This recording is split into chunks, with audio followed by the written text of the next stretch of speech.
Alors la première fois que j'ai rencontré Lalou, c'était en 2016, lors de la Québec-Saint-Malo. Moi j'étais sur un autre bateau, donc un monocoque. Lui il était avec son trimaran et avec Quentin. Voilà. Et donc on a échangé un peu sur les pontons. Il s'avérait que le skipper avec lequel j'étais, donc Luc Coquelin, connaissait Lalou, donc les présentations ont été faites. Et après, j'ai appris que Lalou a suivi mon parcours jusqu'à la Mini Transat en 2019.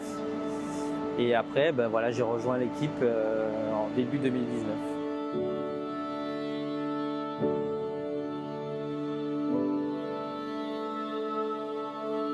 I met Lalou 15 years ago, working for another atelier in the same area, in the same region.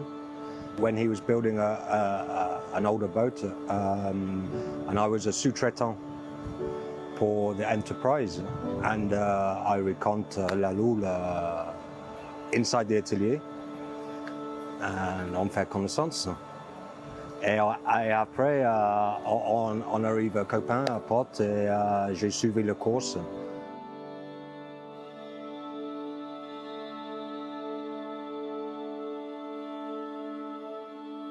C'est vrai qu'on était amené assez souvent à se croiser sur les départs de Mini. Et donc après, au départ de la Mini, donc au départ de La Rochelle, donc il m'a demandé à ce qu'on se voit après ma Mini. Il m'a pas dit trop pourquoi, mais voilà. Et ensuite, donc arrivé en Martinique, on a échangé donc par téléphone et Lalou cherchait un skipper déjà confirmé, en tout cas qui ait envie de continuer et sur un classe 40. Moi j'avais envie de faire du classe 40, eux ils cherchaient un skipper pour un classe 40. Donc ça a matché et c'est comme ça que je suis arrivé chez eux. Donc j'ai d'abord commencé par la construction d'Arkema 4 qui avait déjà bien avancé.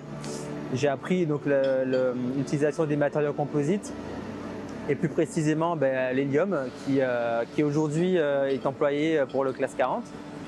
Et donc j'ai passé un peu plus de presque une année quasiment à faire que ça, de la construction, à construire des pièces. Et ça c'est vraiment passionnant parce que c'était un des aspects du métier qui me manquait. J'avais beaucoup navigué avant. L'aspect gestion de projet aussi, je l'avais, mais à moindre niveau entre guillemets. Et donc quand je suis arrivé, donc j'ai commencé par le composite. Et après, j'ai pris possession petit à petit du projet classe 40, jusqu'à en être le chef de projet maintenant et le skipper. Donc c'est top.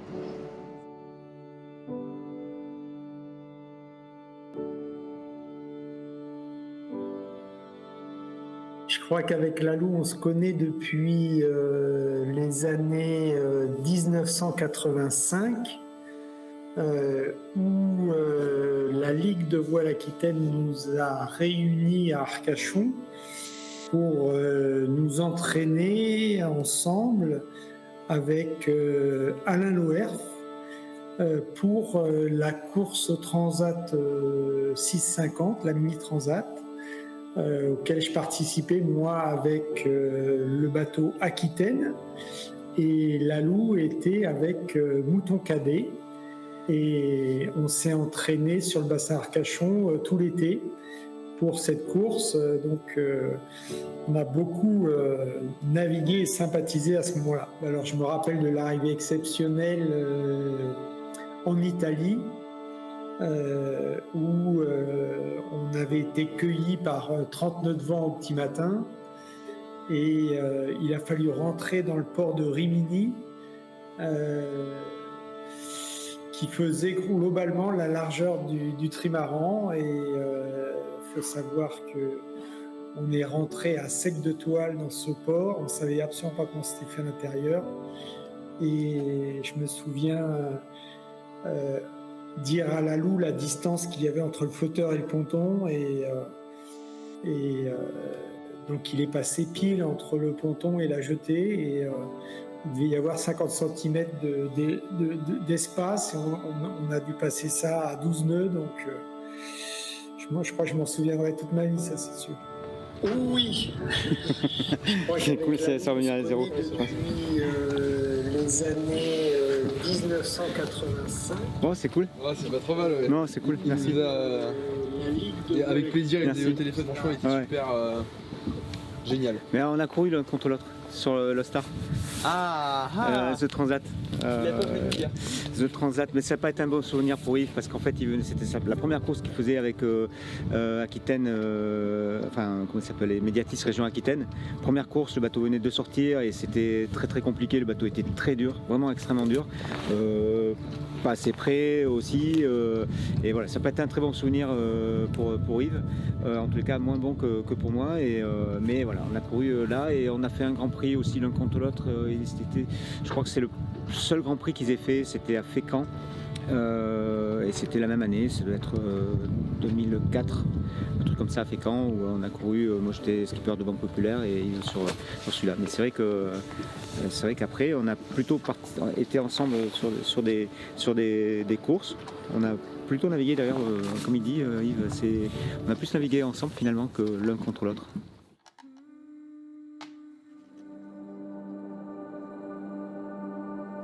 Lalul is motivé, speedy.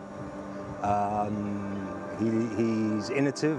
He likes anything that's innovative, and for sure a boat that's light and fast. That's his prerogative. The lighter the better, the faster the better, and nothing gets in his way. You know, nothing holds Lalul back. If you say you can't do it, he'll find a way to do it. You know, there's no problem for Lalul.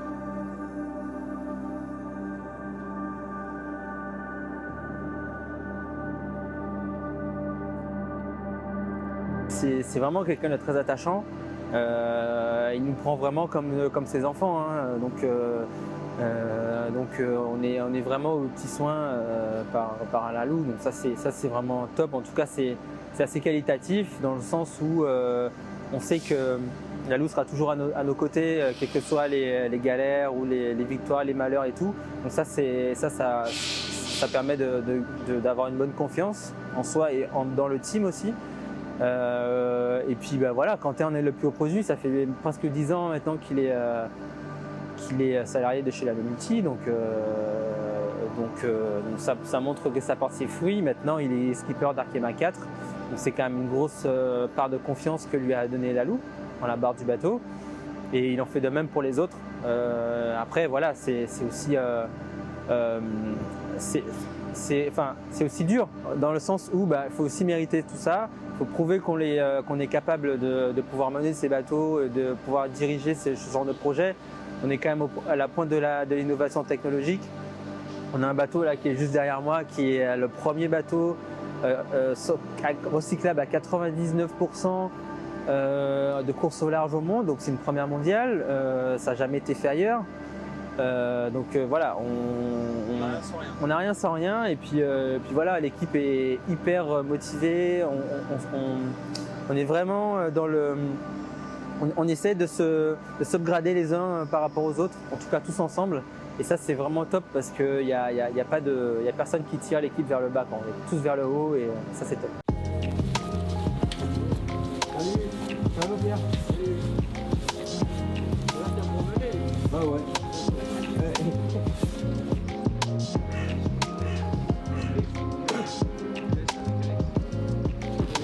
Juste un petit briefing pour...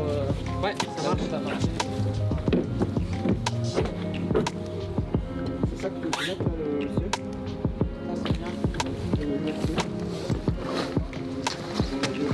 On a refait 5 mois je crois de R&D donc derrière quand même pour caractériser les matériaux, leur structure, etc. Mais c'est suite à cette pièce-là qu'on s'est dit, punaise, on peut construire donc un bateau avec ces matériaux, et donc un bateau qui soit un bateau de compétition donc à équité avec un bateau donc thermodure et qui soit 100% cyclable. C'est là que tu t'es dit on a le bon coup. Tiens le bon coup, faut pas le lâcher. Ouais, c'est à peu près ça, ouais. Que là, là, sur le mini, on avait quand même vraiment défriché les histoires, tu vois, donc on savait à peu près où on allait et qu'il y avait une vraie possibilité. Mais là, avec ça, voilà, là, ça nous a vraiment convaincus. Et là, en fait, tout le roof, là, tu prends le roof à 100%, il est 100% cyclable. Enfin, on va être à 98 parce qu'en fait, il y a la laque dessus, c'est de la polyuréthane. Donc, qui elle partira donc à amalgame, mais sinon donc le PMMA, donc les plexis en fait, ils sont pas des plexis, c'est du shield up. Le shield up, les cols mis en œuvre, donc tous les adhésifs mis en œuvre, la mousse, le sandwich, donc la fibre, c'est du 100% cyclable. Ça c'est une vraie grosse évolution. On va y aller. Quand tu veux.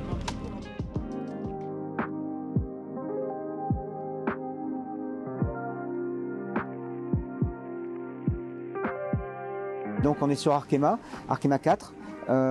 Effectivement, là c'est l'endroit où on manœuvre l'ensemble du bateau. Donc tout revient là, il n'y a plus rien sur le pont. On a beaucoup travaillé sur ce bateau. Donc sur Arkema 4, on a beaucoup travaillé sur l'aéro, sur le plan aérodynamique. Donc il y a des zones, tu vois, no step comme sur les avions, donc sur lesquelles on marche pas, donc qui sont vraiment des profils, hein, des profils d'aile complets. Et donc toutes les manœuvres passent à l'intérieur donc d'un espèce de carénage qui est rapporté sur la coque en elle-même. Et tout ressort donc ici. Et donc c'est vrai que ça nous permet d'avoir l'ensemble des manœuvres pour régler le bateau en vitesse, pour le régler en direction, mais aussi tu vois, donc on a l'électronique à bord, donc qui nous permet de faire les routes et autres routages. Voilà, tout se fait vraiment d'ici, quoi. On dort ici, on mange ici. Je te passe les détails, mais ça se fait aussi. En fait, on descend très peu dans la coque centrale.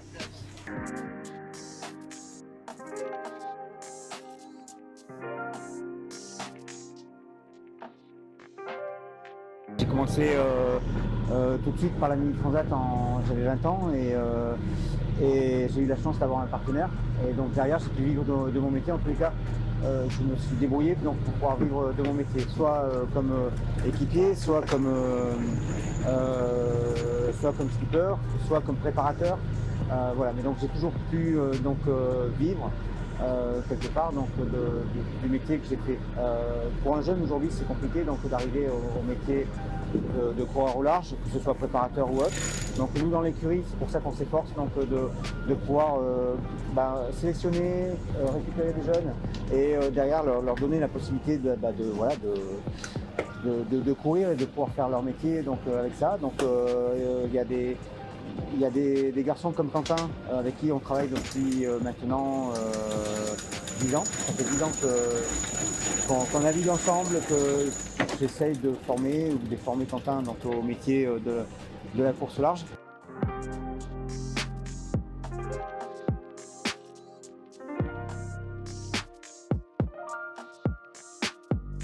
C'est pas facile de percer dans ce métier-là, il faut avoir un peu de chance. J'en ai eu, savoir faire des bonnes rencontres. Voilà, j'ai eu la rencontre de la loupe. Et c'est sûr que voilà, d'être accompagné comme ça par un skipper, ça permet de progresser tout de suite vite. Donc faut rien lâcher, faire des sacrifices par moment, sûr que c'est pas toujours facile. J'ai peut-être pas vécu la même jeunesse que mes copains de l'école à l'époque, mais en tout cas je regrette rien.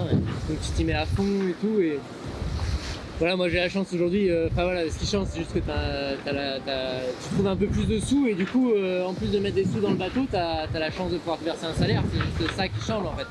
Après l'engagement et la motivation, il reste le même quoi.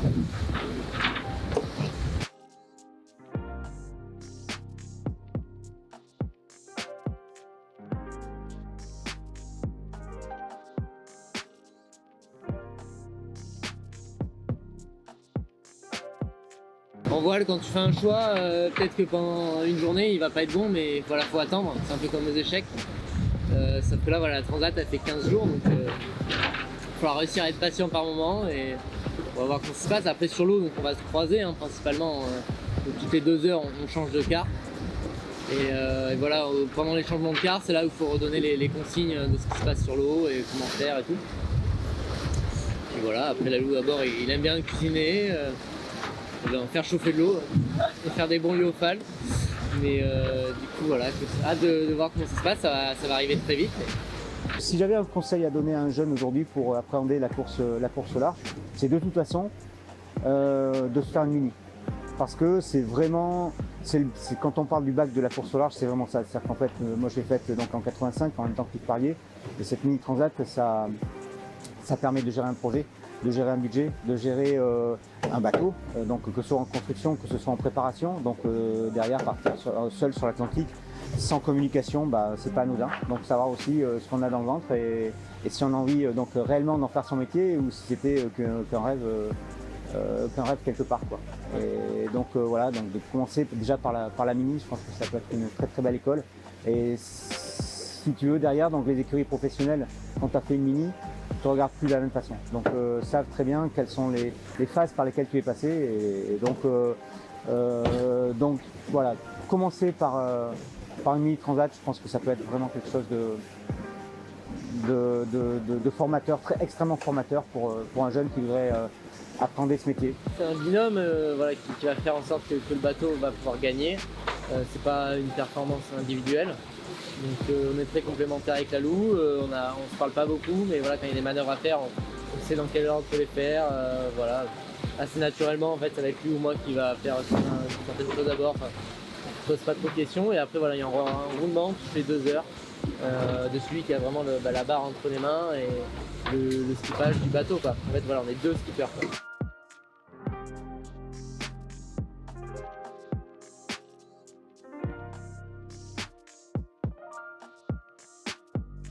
Être skipper, c'était pas quelque chose c'était pas métier. On n'en vivait pas. Par contre, effectivement, c'était un rêve. Et il se trouve que voilà, donc au bout d'un certain nombre d'années, ça s'est réalisé. Mais tu vois, tout petit, je faisais des bateaux. J'en ai toujours fait. Avec mon grand-père, on chépait des bateaux en bois. Enfin, voilà, donc l'univers maritime, les bateaux, c'est quelque chose qui m'a toujours fondamentalement interpellé et intéressé et avec lequel j'ai eu toujours tout de suite du feeling. Mon père donc était marine marchande, hein, donc voilà, il était chef mécano sur des cargos, sur des supplies, etc. Ensuite, j'avais de la famille donc du côté de mon père donc qui était pilote sur la Gironde. Pilote sur la Gironde, donc ils en ont fait quand même un paquet d'aller-retour donc sur la Gironde, voilà, pour aller chercher donc les cargos à voile au départ et puis après les cargos moteurs, donc voilà, jusque pendant la guerre. Après pendant la guerre ils se sont fait prendre donc par les Allemands et ça a été fini. En tous les cas, donc toi cet univers maritime dont peut-être il y a quelques réminiscences ont dû me marquer et il y a un peu d'eau de mer dans les veines. Être marin, c'est pas anodin, c'est un engagement, c'est une abnégation, c'est aller sur un élément qui n'est pas courant. Et donc peut-être que toi, on dit me livre toujours tu sais rire à la mer. Et je pense que peut-être qu'effectivement, par le côté donc marin, ils pourraient être fiers de la transmission qu'ils m'ont léguée.